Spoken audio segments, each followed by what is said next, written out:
sua palavra. Hoje eu quero começar com um vídeo. Queria que você prestasse atenção nesse vídeo e na minha narração.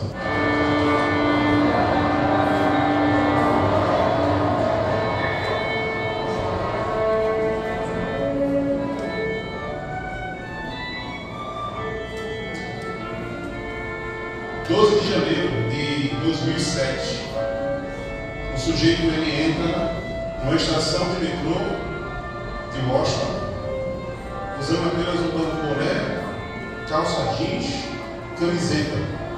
Ele se posiciona próximo à entrada principal. Ele tira um violino da bolsa e começa a tocar com entusiasmo várias músicas. Isso aqui aconteceu exatamente a 1h, na hora do rush matinal. Um momento muito agitado, várias pessoas passando. Esse homem tocou durante 45 minutos as mais belas canções de músicas clássicas de todos os tempos. Durante esse tempo, mais de 1000 pessoas passaram por ele apressadamente, indiferente ao som do violino. Ninguém parava, ninguém tinha tempo para ver nada. Durante esse tempo, apenas 6 pessoas pararam para ouvir por um tempo. E dessas 6, apenas uma ficou até o final, aplaudindo no término. Esse músico ele arrecadou uma quantia de $32,20, sendo esse valor $20 doado por uma única pessoa. Não sabiam aquelas pessoas que ali estavam caminhando naquele metrô, naquela estação, que ali se tratava de um músico que estava tocando, chamado Joshua Bell, um dos maiores violinistas do mundo, usando um violino raríssimo de 1713, estimado nada mais nada menos que $3,5 milhões. Algum dia depois, esse mesmo músico, Joshua Bell, ele fez uma apresentação no Symphony Hall de Boston, com ingressos chegando a $1.500. $1.500. Isso foi um experimento social feito por um jornal, Washington Post. Eu queria trazer isso para cá para a gente refletir um pouco sobre: você consegue ouvir o Espírito Santo falar por você? Você consegue ouvir a canção que o Espírito Santo toca para você? Você consegue distinguir aquilo que é enganoso daquilo que é verdadeiro? Você consegue distinguir aquilo que não tem valor daquilo que de fato é muito valioso e muito importante? Talvez o que o Espírito ele tenha a falar para nós nessa noite, para a Igreja Batista Oásis, é: Igreja Batista Oásis, apegue-se apenas na verdade. Apegue-se à verdade. E uma frase muito conhecida nossa no livro do Apocalipse é o seguinte: quem tem ouvido para ouvir, ouça o Espírito.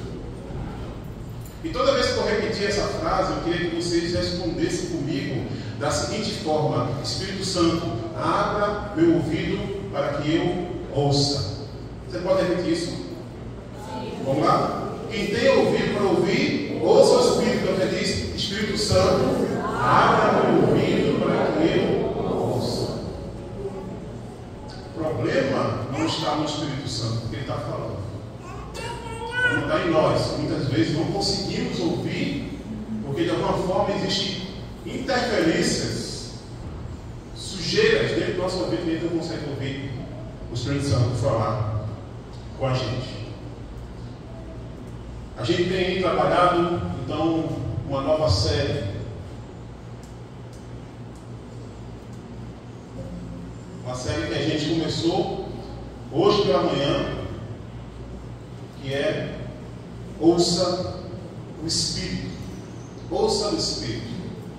Quando a gente introduziu a nossa nova série, a gente escolheu 5 igrejas das 7 ali, que foi escrita a carta para elas ali em Apocalipse. Só a gente tirou as 2 que não foi repreendidas, as 2 únicas, né?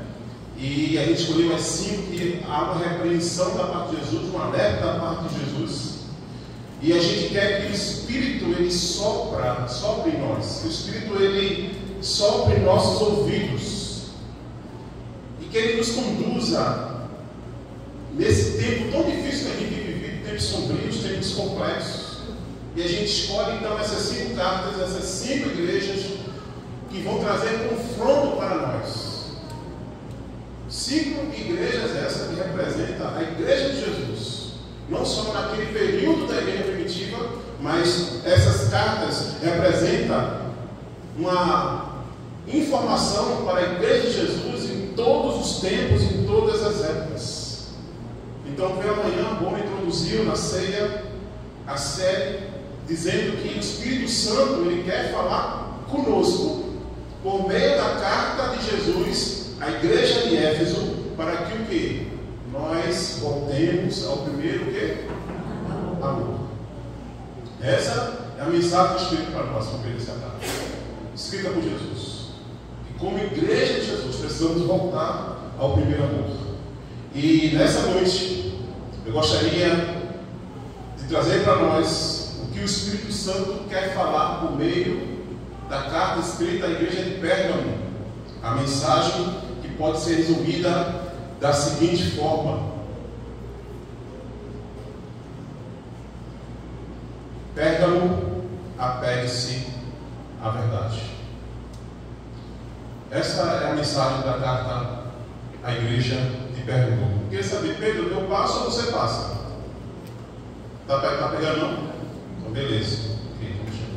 Ok? Então eu queria ler o texto com vocês aí, que se encontra em Apocalipse capítulo 2. Você percebe que na sincronia das cartas, a gente, quando ela falou sobre a carta a Éfeso, da igreja de Éfeso, a gente vai pular a carta da igreja de Esmirna, porque só tem coisa boa, só tem chamado do céu. E a gente vai para a igreja de Pérgamo, tá bom? Então, Apocalipse capítulo 2, versículo 12 até o versículo 17. Você acompanha a leitura aí na sua Bíblia, ou então aqui, mas é importante que você esteja com a sua Bíblia aberta, porque depois a gente vai voltar constantemente para o texto e a gente não vai ter disponibilizado aqui na frente, tá bom? Vamos à leitura. Apocalipse capítulo 2, versículo 12 até o 17. Ao anjo da igreja em Pérgamo, escreva: estas são as palavras daquele que tem a espada afiada de 2 gumes. Sei onde você vive, onde está o trono de Satanás. Contudo, você permanece fiel ao meu nome e não renunciou à sua fé em mim. Nem mesmo quando Antipas, minha fiel testemunha, foi morto nessa cidade onde Satanás habita. No entanto, tenho contra você algumas coisas. Você tem aí pessoas que se apegaram aos ensinamentos de Balaão, que ensinou a Balaque a armar ciladas contra os israelitas, induzindo-os a comer alimentos sacrificados a ídolos e a praticar imoralidade sexual. De igual modo, você também tem os que se apegaram aos ensinamentos dos nicolaítas. Portanto, arrependam-se, senão virei em breve até vocês e lutarei contra eles com a espada da minha boca. Versículo 17 e final: aquele que tem ouvidos, ouça o que o Espírito diz às igrejas. Ao vencedor darei do maná escondido, também lhe darei uma pedra branca com um novo nome nela escrito, conhecido apenas por aquele que o recebe. Amém? Eu queria trazer algumas informações importantes sobre essa cidade chamada Pérgamo, que tem a ver também com essa igreja que se encontra nessa cidade. Algumas informações importantes. Primeiro é que Pérgamo foi uma das mais importantes cidades da Ásia Menor.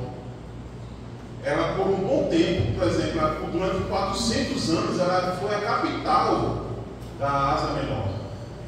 Com a chegada do Império Romano, Pérgamo ela foi escolhida para ser a província da capital de Roma. Segundo um historiador chamado Plínio, a cidade de Pérgamo era a mais famosa de todas as cidades da Ásia Menor. Ela hoje se encontra lá na Turquia e ela é conhecida como Pergama. Outra informação também importante sobre essa cidade é que, apesar dela não ser uma cidade portuária, e é muito comum as cidades, por exemplo, a cidade de Éfeso, da qual a Bona falou, era a cidade portuária. As cidades portuárias eram muito ricas, eram muito movimentadas. Ela não era uma cidade portuária. Entretanto, ela era uma potente e importante centro cultural. Ela ficava no monte, localizada num local alto, que fazia dessa cidade também uma cidade fortaleza, uma cidade altamente fortificada. Ela era famosa porque ela tinha uma biblioteca com mais de 200 mil pergaminhos, perdendo apenas pela biblioteca de Alexandria. Em alguns momentos ela ficava em primeiro lugar, às vezes ela ficava em segundo lugar, então ela ficava brigando, né? Pérgamo e Alexandria, na quantidade de livros que tinha ali na biblioteca. E por investir muito em livros, e ela era uma cidade muito rica em conhecimento. Conta a história que, por não conseguir papiros para fazer os livros, o rei de Pérgamo, chamado Eumenes, ele chamou um grupo de pessoas para inventar outro material para construir os seus livros. E eles fizeram o quê? Pegaram couro de animais, eles curtiram o couro de animais, eles esticaram o couro, davam no sol, depois cortavam, e aí eles inventaram o que nós conhecemos hoje como pergaminho. A palavra pergaminho veio exatamente como uma homenagem à cidade de Pérgamo. Outra informação também importante sobre Pérgamo é que ela era um grande centro do paganismo religioso. Isso aqui é muito importante a gente prestar atenção nisso. Praticamente quase todas as cidades daquela época eram envolvidas com o paganismo, mas Pérgamo era muito forte. Era um centro do paganismo religioso, porque ali naquela cidade havia vários panteões de vários deuses possíveis. Mas de todos esses deuses que Pérgamo tinha, ela tinha três principais. Três deuses principais que ficavam em lugares de destaque e privilégio. Por exemplo, no topo de uma acrópole existia um templo dedicado ao deus chamado Zeus. Outro templo que foi construído, gigante, tinha uma estátua ao rei chamado Esculápio. Alguém aqui sabe que rei é esse? Que Deus é esse? Desculpa. Deus Esculápio, alguém sabe? Medicina. Ok, pessoal da medicina. Deus Esculápio era uma imagem de uma serpente que era adorado por aquelas pessoas. E até hoje, né, a medicina traz um símbolo aí dessa figura, desse Deus chamado Esculápio. Inclusive, a cidade de Pérgamo ela tinha a primeira e a principal faculdade de medicina, escola de medicina, de modo que muitos doentes eram atraídos até aquela cidade em busca de cura. Entretanto, a cura sempre era associada ao misticismo, né? Era uma cura associada ao poder do Deus Esculápio. Então, era Zeus, Esculápio, e no Império Romano foi construído também um templo para adoração ao rei de Roma, ao imperador de Roma, ao grande César. De modo que todos os cidadãos daquela cidade eram obrigados, pelo menos uma vez no ano, a prestar culto a essa estátua do imperador romano e repetir a frase: César é o Senhor. César é o Senhor. Então, é exatamente nessa cidade, é exatamente para essa igreja de Jesus que vive nessa cidade, com todas essas complexidades, que Jesus escreve ao anjo da igreja de Pérgamo. O início da carta vai falar isso. Que anjo é esse? Será que todas as igrejas têm um anjo? Tem ou não? Tem, toda igreja tem um anjo. E tem igreja que tem mais de um anjo, né? Essa igreja aqui tem mais de um anjo. Anjo aqui é uma referência aos pastores da igreja. Naquela época tinha um anjo, um pastor principal, um bispo que fazia, que liderava e cuidava daquela igreja. E a carta é direcionada para essa igreja, de forma específica para esse pastor, para esse anjo, dizendo que Pérgamo deveria apegar-se à verdade e rejeitar a apostasia. Em síntese, a mensagem da carta de Jesus à igreja de Pérgamo é essa: olha, se apegue à verdade e rejeite a apostasia. E quando você vai ler essa carta, esses versículos 12 até o versículo 17, você vai perceber que Jesus, ele basicamente destrincha a carta em 3 capítulos, em 3 partes interessantes, como se fosse um livro mesmo sendo escrito, como se fosse. Você já assistiu já algum filme que é dividido em capítulos? Não viu já? O filme começa, aí de repente a tela fica preta, aí assim, capítulo 1.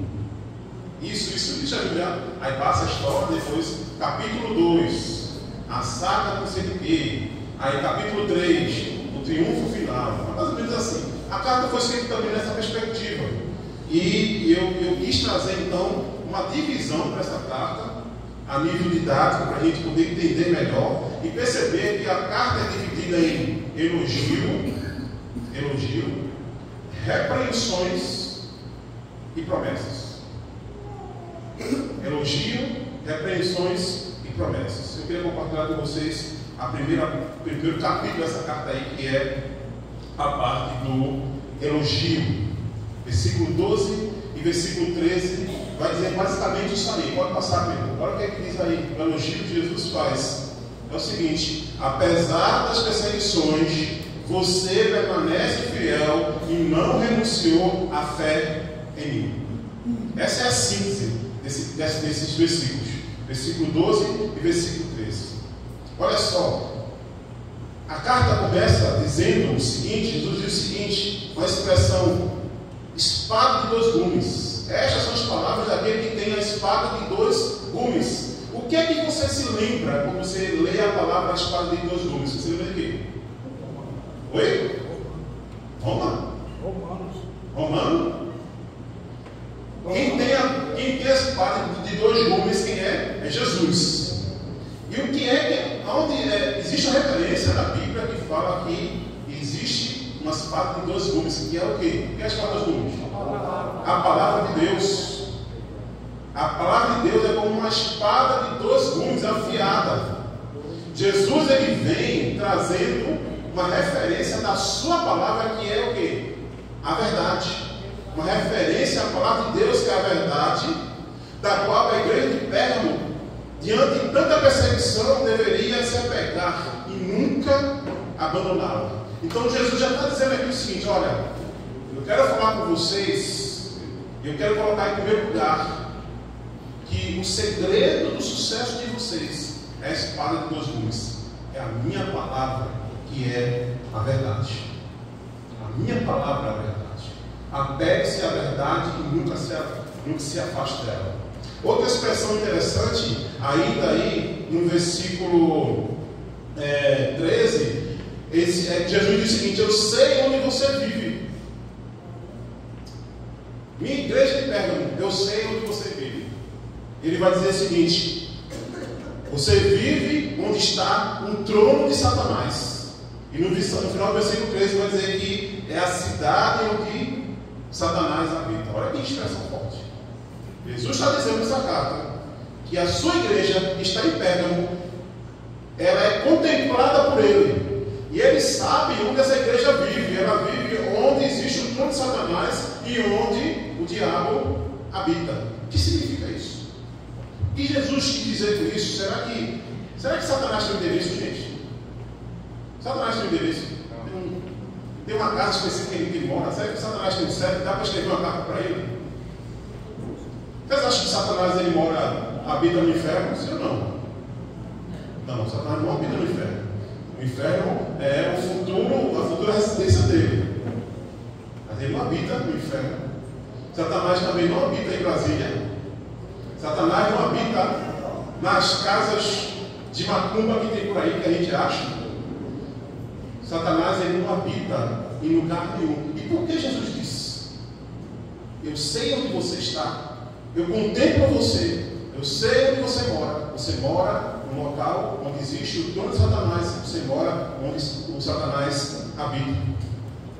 As informações sobre o contexto da carta que eu falei para você, as informações do contexto religioso, nos leva a concluir aqui que Satanás ele tinha um trono naquela cidade, porque aquela cidade era uma cidade altamente idólatra, pagã, feiticeira, imoral, perversa e sanguinária.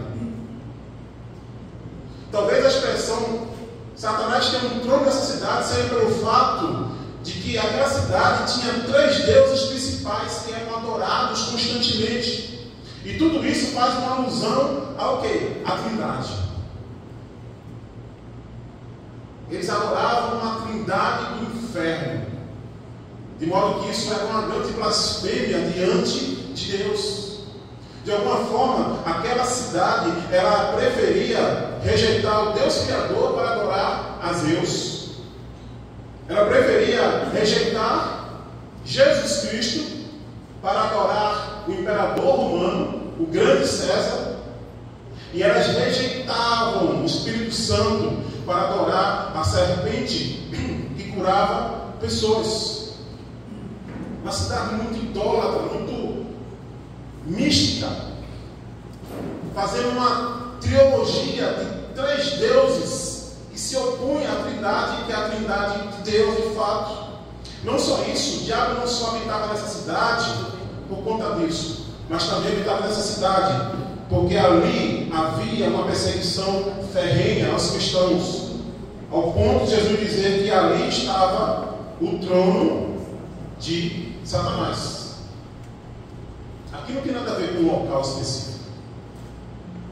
Em Pérgamo não existia um templo dedicado a Satanás, com um trono dedicado a Satanás. Aqui tem a ver, gente, com uma mentalidade dominada pelo maligno. Isso tem a ver com um sistema possuído pelo demônio. Sistema esse que corrompe pessoas e corrompe todas as estruturas, todas as constituições que existem nessa cidade. A cidade onde Satanás habita é toda a cidade e todo local que existe uma mentalidade e práticas e hábitos e crenças generalizadas vinda diretamente do inferno. E a grande pergunta que eu faço, será que Jesus não diria que Satanás tem um trono no Brasil? Sim ou não? Marcos ele ensinou recentemente para nós que a humanidade, desde o início da queda ali até o dia de hoje, adora 3 deuses. Lembra quais são? Lembra, Marcos? Dinheiro, sexo e poder. Isso está lá em Gênesis. Está lá no Éden. E a gente vê esses deuses sendo adorados, idolatrados pelas multidões, pelas nações, em vários séculos, em vários momentos da história. É muito interessante a gente ver como o diabo é sujo de usar esse tipo de idolatria que fere a Trindade. Tanto que, se você continuar lendo o Apocalipse, você vai ver lá na frente, que no final dos tempos, o diabo ele vai também querer imitar a Trindade. Sabe de que forma? Ele vai usar ele como sendo o próprio Deus. Ele vai usar o anticristo sendo o Messias. E ele vai usar o falso profeta como sendo o Espírito Santo. A minha pergunta é, será que a gente poderia afirmar que Recife é uma cidade onde o diabo colocou o seu trono? Eu não sei afirmar não, gente. Estou perguntando para você, mas não tenho resposta não. Mas, dependendo de alguns lugares que eu ando, eu me sinto no inferno, literalmente. Dependendo do lugar que eu ando, eu me sinto num bairro onde só existem demônios. não de forma física e figurada, mas possuindo a mentalidade, as práticas de algumas pessoas. Porém, pode passar a ver, apesar de tudo isso, diz a carta, por meio de elogio, porque a primeira parte da carta é elogio, diz que eles estavam permanecendo fiéis e não abandonavam a fé em Cristo. Olha só, a igreja, a gente falou sobre isso em Fernando, a igreja habitando onde o diabo tem um trono, essa igreja, mesmo assim, ela permanece fiel a Jesus. Ela não abandonou a sua fé.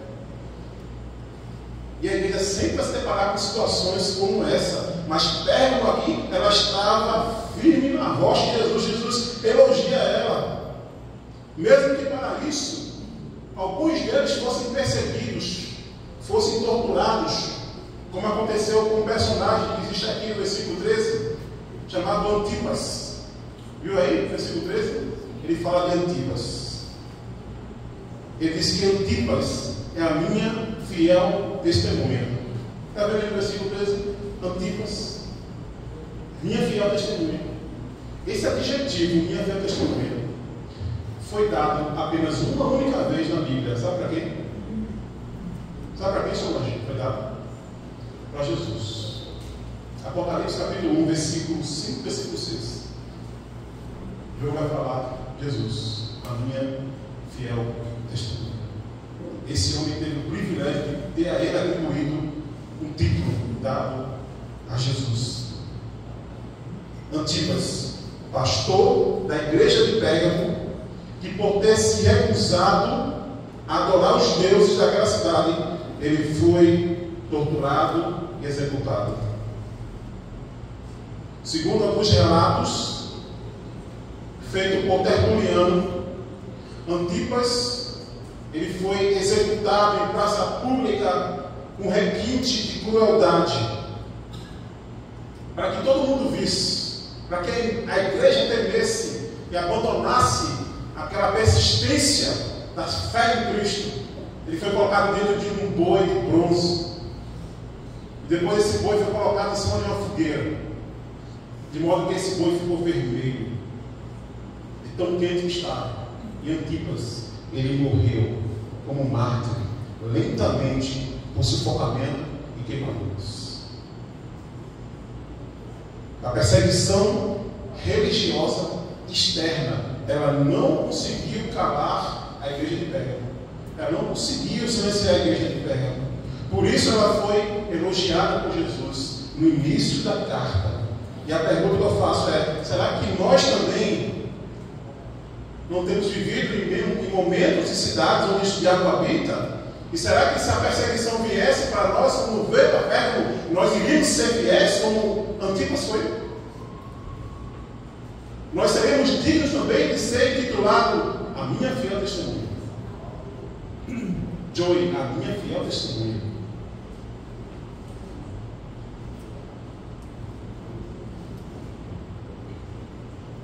Será que a gente tem tido a honra e o privilégio de ser perseguido pela nossa fé, por nossa fidelidade a Cristo, e não abrir mão da verdade? Eu fico orando a Deus para que quando a perseguição dele vier, a perseguição do mundo vier para a igreja do Brasil, que ele sustente a gente. Porque quando a gente escuta alguns relatos da perseguição da igreja perseguida em alguns lugares por aí, eu temo quantos de nós vamos abandonar a verdade para se agarrar com a mentira e abandonar a fé a Cristo. Mas olha, a igreja perseguida, ela tem uma mensagem de Jesus. Jesus diz o seguinte: sei onde você vive. Jesus não abandona nenhuma igreja dele, nenhum servo dele. Jesus está dizendo para nós aqui: eu te vejo, eu vejo você. E a palavra do Espírito Santo para nós nessa noite é: permaneça fiel, fortaleça a sua fé e agarre-se à espada afiada de dois gumes. Apegue-se à verdade da palavra de Deus. ela te dará força para encarar toda e qualquer perseguição que você terá ou tem na tua escola, no teu trabalho, na tua vizinhança, não importa. Apegue-se à palavra de Deus. Porque Ele te vê, Ele não te abandona. Amém? Amém. No segundo capítulo dessa carta, a gente entra então na repreensão. Eu não queria falar sobre isso, mas eu tenho que falar o que Jesus falou. E qual é a repreensão que Jesus faz para essa igreja? Ele vai dizer o seguinte: entre vocês a verdade foi contaminada. Olha que triste. Aquela igreja perseverante na perseguição externa, passou um tempo, ela se contaminou com a mentira. A verdade foi contaminada, versículo 14 até o versículo 16. Porque, gente, quando o diabo não consegue destruir a igreja de Jesus por meio da perseguição, ele vai usar outro método, outra técnica. Ele vai querer destruí-la de dentro para fora. Ele fez isso durante todos os séculos, desde o início da igreja. E como é que ele faz? Ele corrompe a verdade, ele corrompe os princípios da palavra de Deus, ele contamina, ele mistura a verdade com a mentira.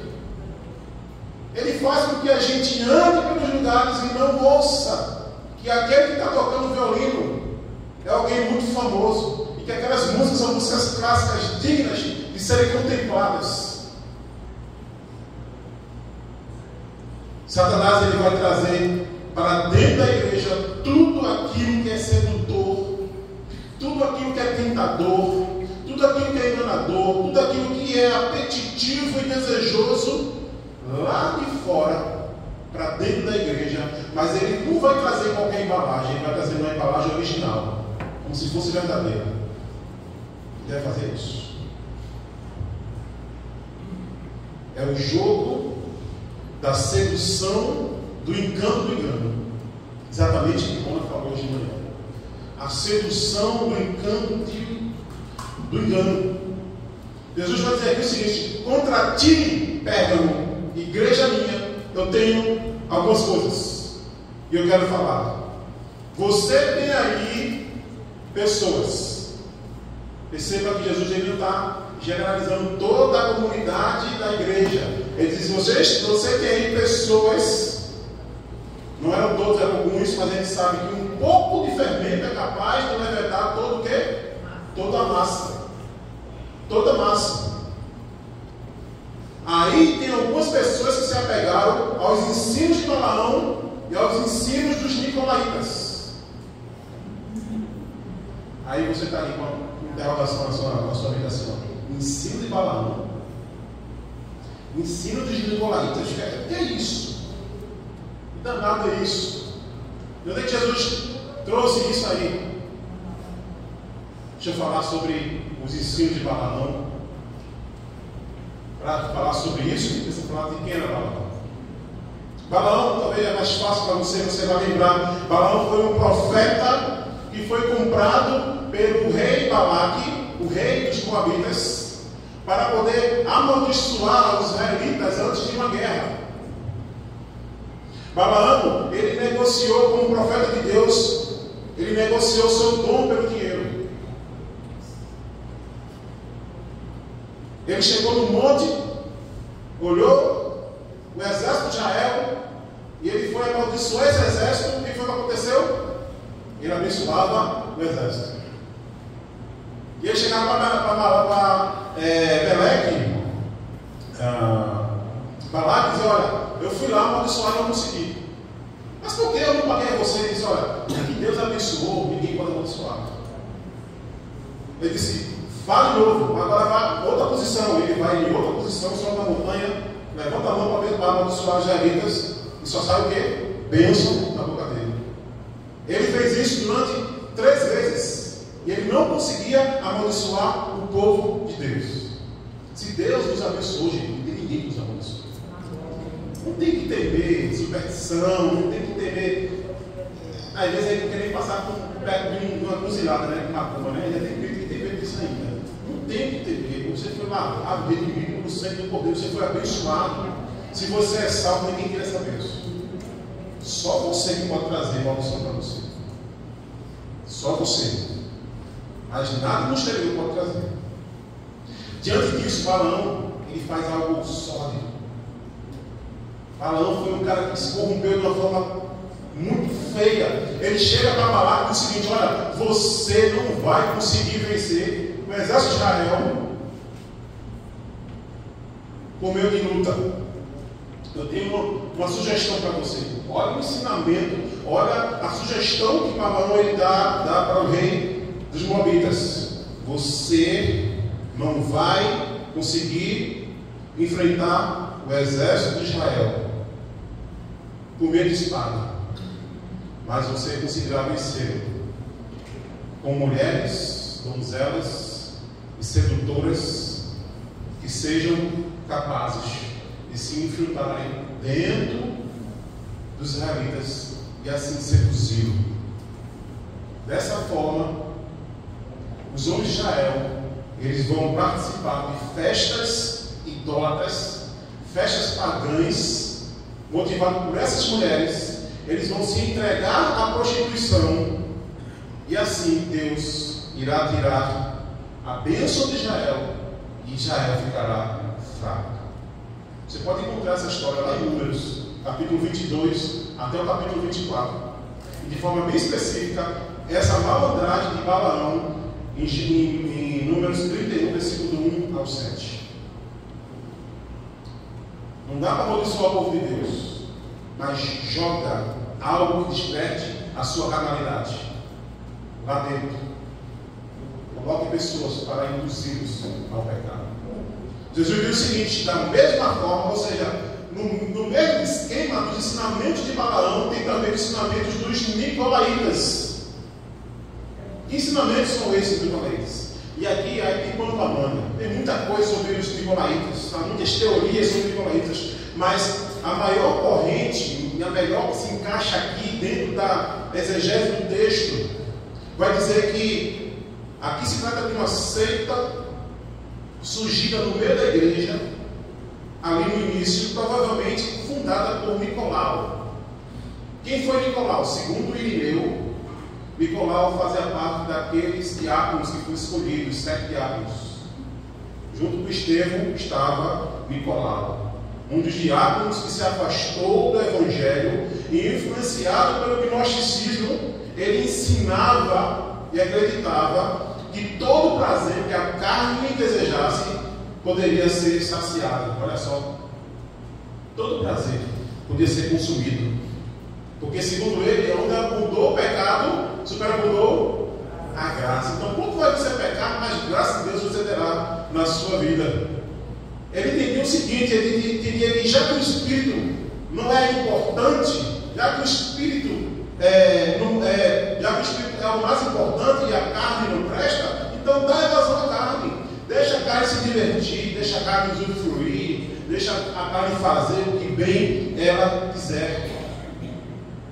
Nicolau acreditava que a liberdade em Cristo era um passaporte para a libertinagem.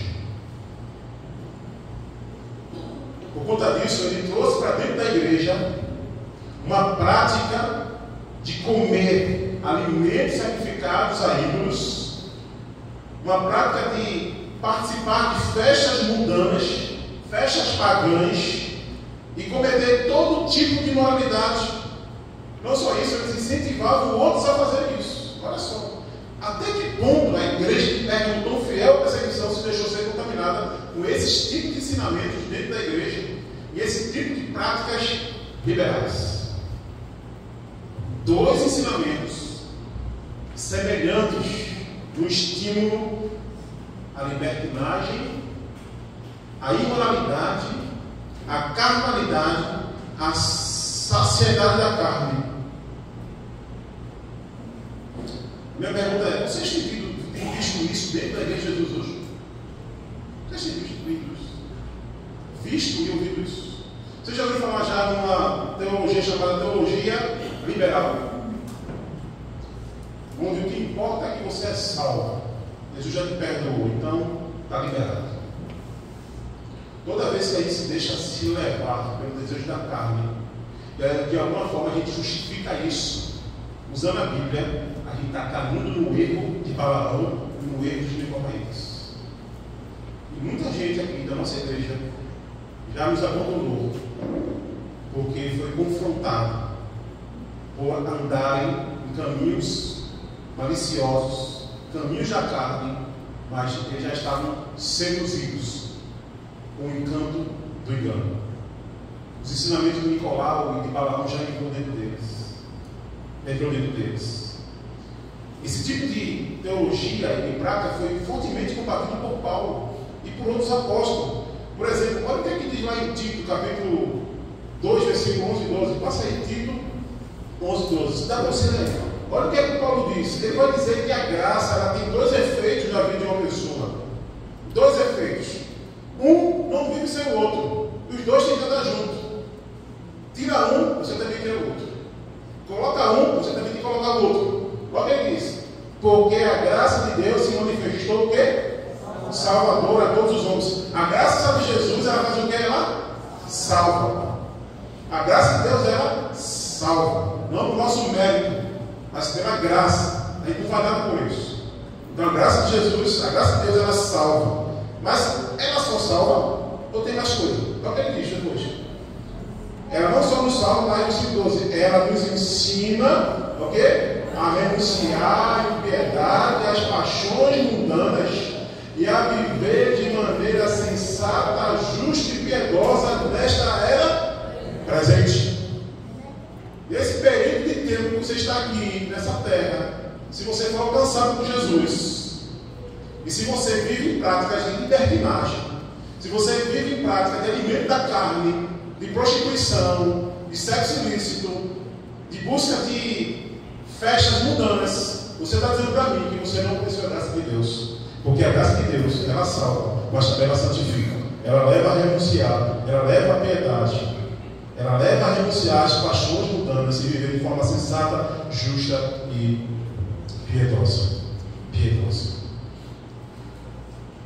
Pérgamo estava abandonando a verdade do Evangelho e se contaminando com a mentira, com a falsidade, com a heresia, com meias verdades, com os valores do mundo para legitimarem os desejos da carne. A minha pergunta: até que ponto os ensinamentos de Balaão e dos nicolaítas estão influenciando a sua vida hoje? Porque talvez aqui você não demonstra nada, mas fora, quando você está sozinho, você busca renunciar às paixões mundanas da carne, viver de maneira santa, justa e piedosa, ou você de alguma forma negocia a palavra de Deus para que ela possa te liberar a cometer um pecadinho ali, pecadinho acolado. Três detalhes importantes aqui sobre isso. Não eram todos que estavam envolvidos com isso, ok? Não eram todos. O abandono da verdade nem sempre é um ato coletivo instantâneo, nem sempre. Normalmente o abandono da verdade, ele é um movimento pequeno e processual.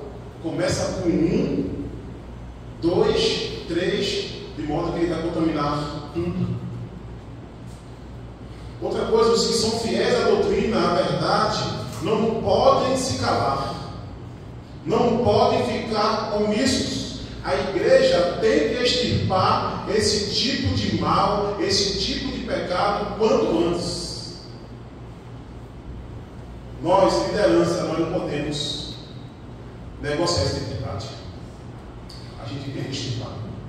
Do mesmo modo que se um dia alguém da liderança se envolver com esse tipo de prática, a igreja deve extirpar esse tipo de prática da liderança. Nós não podemos ficar omissos se nós temos um compromisso com a verdade, com a palavra de Deus. Jesus diz: arrependa-se antes que venha o juízo de Cristo, antes que venha o meu juízo. Jesus, no início da carta, ele nos oferece a palavra de 2 lumes, que é a verdade, não é isso? Mas aqui, olha, no versículo 16, ele vai dizer o seguinte: se arrependam, senão virei em breve até você, e lutarei contra eles com a espada do quê? Da minha boca. mudou agora. Era a espada de dois gumes, agora a espada que vai sair da minha boca. Sabe o que significa isso? É juízo. É a espada de juízo, de condenação. E ele não vai poupar nenhum daqueles que quiseram corromper a igreja dele. Nenhum. Quem tem ouvido para ouvir, ouça o Espírito. Você disse, Espírito Santo, abra meus ouvidos para que eu possa ouvir. O terceiro capítulo dessa carta, então, são as promessas. Quero terminar. E as promessas, Jesus diz o seguinte: ao vencedor será dado o maná escondido em uma pedra branca, com um novo nome, versículo 17.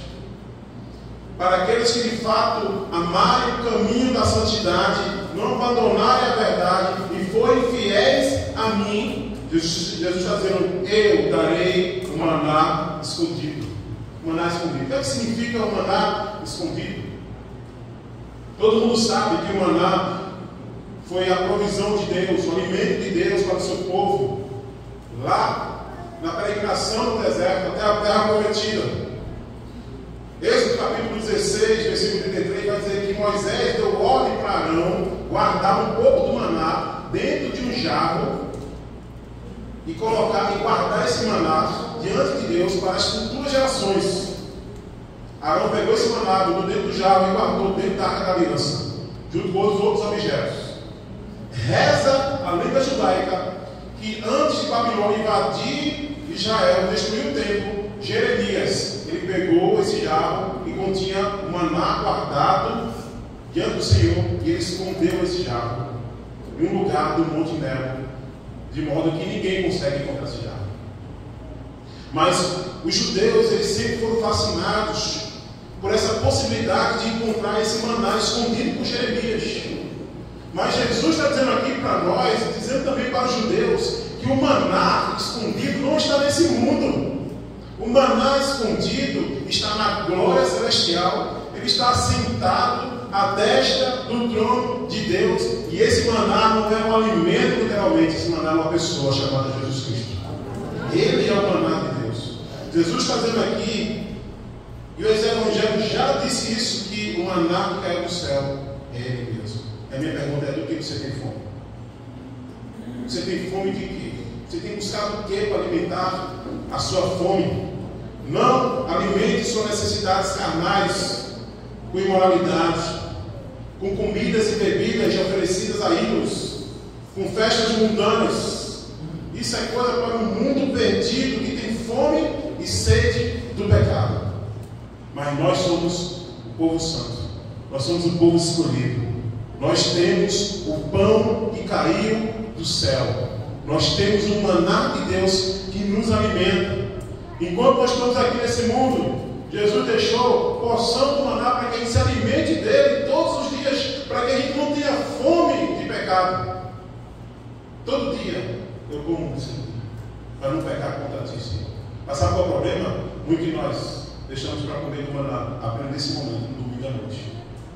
Nos alimentamos mais. E quando chega a terça, quarta, quinta-feira, a minha fome espiritual não leva a buscar água para saciar a minha carne, porque eu não tenho buscado me alimentar do maná que Jesus deixou para mim e para você. E aí a gente acaba caindo nas armadilhas de Balaão, a gente acaba caindo na doutrina dos nicolaítas, se alimentando todos os dias dessas coisas. E a palavra de Jesus para nós: olha, fica firme, continue comendo o meu maná, porque ao vencedor darei um banquete espiritual de comer maná guardado, maná escondido, de modo que lá, quando você comer esse maná, você jamais terá fome, jamais terá necessidade alguma de cometer nenhum tipo de pecado, porque lá isso não entra. A outra expressão, ele diz que darei uma pedra branca com um novo nome. E aqui nós temos pelo menos 3 possíveis explicações e aplicações para essa pedra branca com um novo nome. Primeiro, num tribunal naquela época, uma pessoa, quando era absolvida de um crime, ela recebia uma pedra branca como sinal de absolvição. E ao mesmo tempo uma pedra preta como sinal de condenação. Outra explicação: pedra branca também era uma espécie de convite dado para alguém para participar de um banquete espiritual, um banquete, uma festa pública. Era uma espécie de senha que você recebia para poder entrar ali naquela festa, naquele casamento, seja onde for. E outra explicação é que no contexto romano, e quem comenta isso é o arqueólogo Rodrigo Silva, ele vai dizer que quando uma criança romana ela nascia, quando ela tinha entre 8 e 9 anos, ela passava por uma cerimônia. Que cerimônia era essa? Essa criança era colocada aos pés do seu pai, e o seu pai ali tinha a decisão de aceitar ou não ela como filho. Quando ele aceitava essa criança como filho, ele pegou essa criança, ele erguia ela, e logo depois era dada essa criança uma pedra branca, escrita com o nome dela, dado pelo pai e a sua família. Quem tem ouvido para ouvir, ouça o que o Espírito diz a você em relação a esse significado. Nenhuma condenação há para os que estão em Cristo Jesus. Nenhuma. O mundo pode até te condenar, o mundo pode até te perseguir, pode até te torturar, pode até te levar para os tribunais, mas Cristo é a pedra branca que te justifica de toda a condenação diante do Pai. A gente precisa pegar essas verdades para não ser contaminado com o encanto do engano. Depois de absolvido, você recebe Jesus, uma pedra branca, para participar da boda de Cordeiro, do banquete celestial. E diferente do banquete desse mundo, é um banquete puro, é um banquete santo, é um banquete consagrado e é um banquete indelével, eterno, dura para sempre. Aquele que diz à igreja, por meio do Espírito Santo, ele quer falar com a gente nesse momento. E nesse banquete, você será reconhecido como filho do Pai e receberá uma pedra branca com um novo nome. Eu não sei que nome é esse, mas pelo que eu entendo aqui, esse nome é dado só aquele que recebe vai saber esse nome, porque ele foi dado por Jesus. Eu não sei qual vai ser o nome do sim. Talvez o nome do vai ser um sim e outra coisa.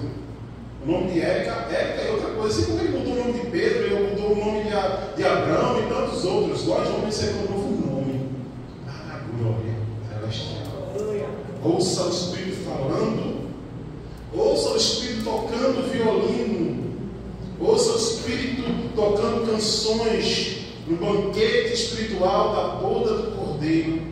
Ouça o Espírito tocando uma canção que diz para mim e para você: vale a pena ser perseguido por causa de Cristo.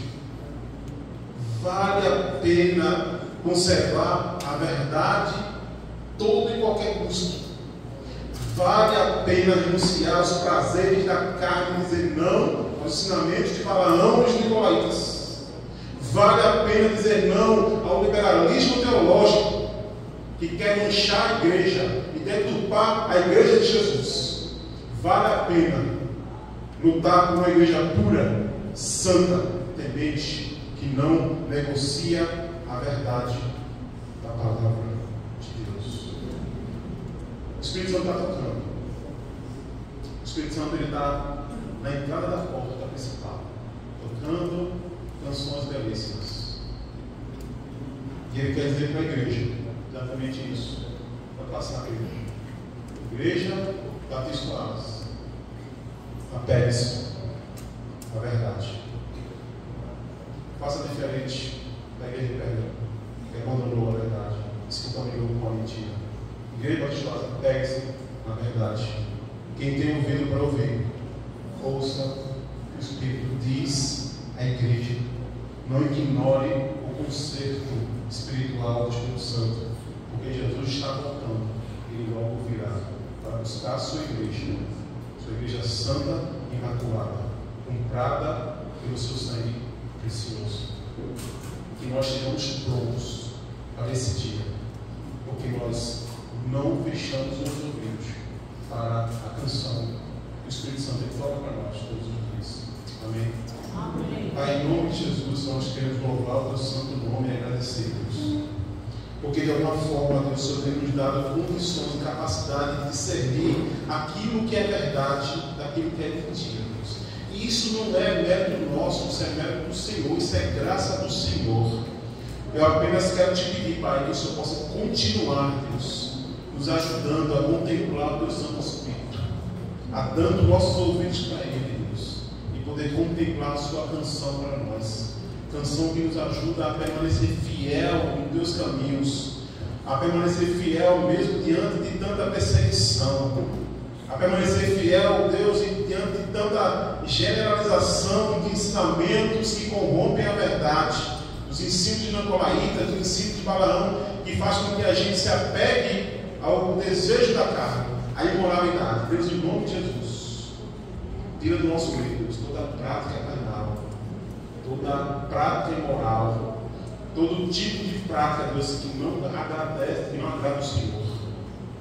Ajuda a gente a se avaliar aonde nós estamos indo, o que nós estamos comendo, o que estamos praticando, com quem nós falamos, porque de repente isso deve ser uma cilada, uma armadilha feita pelo diabo para manchar a tua igreja.